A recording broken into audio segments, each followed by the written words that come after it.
everybody, Ghostly Giant here. Today I'm going to be showing you a build for xbalanque, who is a hunter. Now, this build will only be for his basic attacks, because to me I don't really like a build for his abilities. Ability builds are not really that good for him. The first item, which could really work for him for his very first ability, which is Branching Bola, which is a buff for him, could be very helpful, especially his passive also. But for his passive, it says Dead of Night. As xbalanque deals damage to enemy gods, he gains a stack of Dead of Night, which increases physical power permanently. For every 1,500 damage dealt after mitigations, xbalanque gets 1 stack, up to 6 stacks. So practically he gets 30 physical power if he gets it maxed out for his passive. And then his Branching Bola, which is a square, is a buff for him also. When xbalanque toggles on this ability, his basic attacks deal additional damage. When the Bola hits, it splits into 2 that hit enemies up to 30 units behind the target for 30% damage. On hit, effects do not apply. Pressing the ability again cancels the toggle. So like if I pressed square, it shows it not being all shiny and everything. But if I press it again, it'll then start doing additional damage values to attack somebody. So that's his first ability. His second ability is Poison Darts. xbalanque shoots 10 darts in a cone in front of him, dealing damage with each one. An enemy can be hit by 3 darts, which the other 2 doing 30% damage. Enemies hit or poisoned, taking additional damage every 0.5 seconds are slowed. His damage could be maxed all the way out to 90. His poison damage could be all the way to 30. His poison slow can be all the way to 20%. And his poison duration can be 3 seconds. His third ability is Rising Jaguar. xbalanque rushes forward and then jumps into the air. While in the air, he fires darts at all nearby enemies, dealing damage to all in the area. Any enemies that were poisoned by xbalanque take additional damage. The damage can be maxed all the way out to 280 with additional poison damage to 30%. Now the thing about these two abilities right here, number 2 and 3, is that they're supposed to be a combo. So you throw his poison and then use a circle. Now a circle can be used as an escape, which is very helpful in most times, because when you see him glow yellow right there, that is him being CC immune. CC immune is when somebody's like trying to pull you with one of their abilities or trying to stun you. This ability will help you be able to escape it easily. His final ability, which is his ultimate in its ability area, it's called Darkest of Nights. xbalanque shrouds enemies in darkness for 3 seconds. During this time, xbalanque's basic attack range and his movement speed are increased. At the end of the darkness, any enemy gods moving at the time are stunned. Movement speed can be all the way up to 60%. Attack range can be increased to 40 feet. Stun can be 1.5 seconds.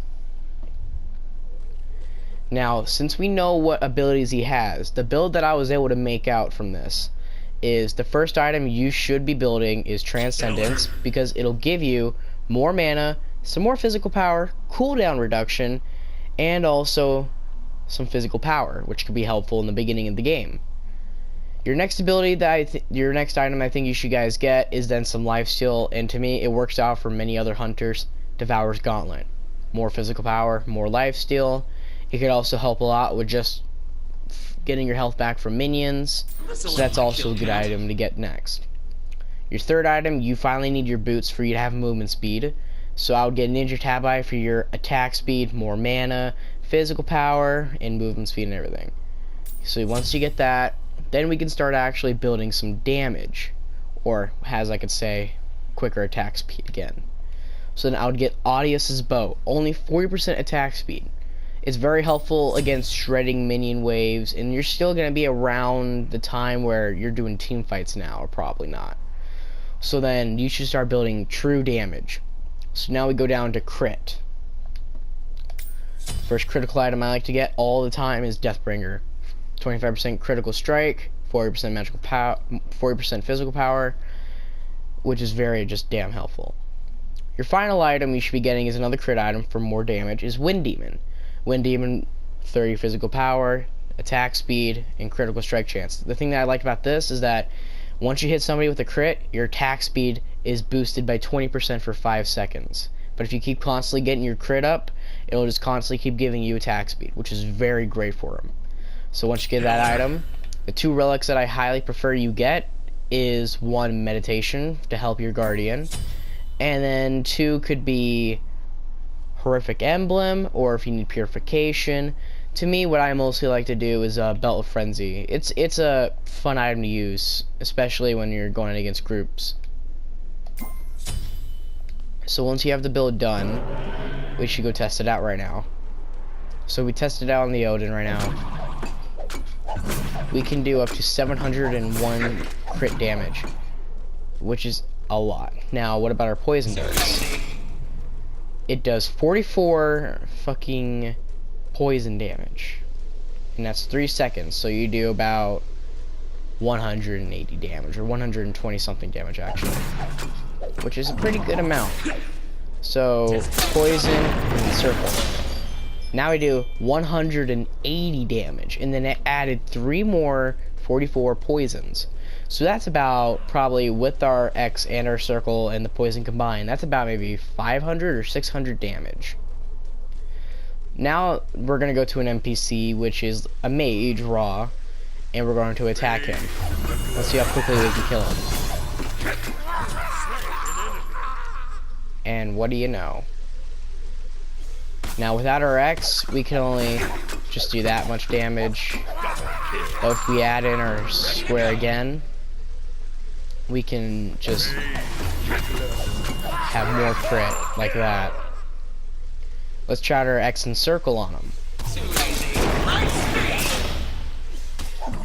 The poison's not that much on him, but it's still very well for slowing them so you can have your attack speed go. Let's use our ultimate. And just look at that attack speed we had right there now. This build, it may be hard for you aiming, but it's pretty good because you can then learn how to play the hunter role, and you mainly need to know how to aim, predict enemies' movements. This build could really be helpful, especially in a team fight. So to me, I feel like you guys who use this build might enjoy it, but if you guys don't, it's alright. It's not for everybody. Maybe this god's not yours. It's alright. Don't complain. Don't be mad. Let's try it out on the fire giant, who is the most strongest NPC in the game. Let's see how fast we can take him out. Now as you see our lifesteal, our health's like coming up from time to time, which is very good. And we take out the fire giant in about maybe 10 seconds, which is very good in a game of Conquest. So I feel like this build could be very, very destructive. I hope you all enjoyed this video, and have a good day.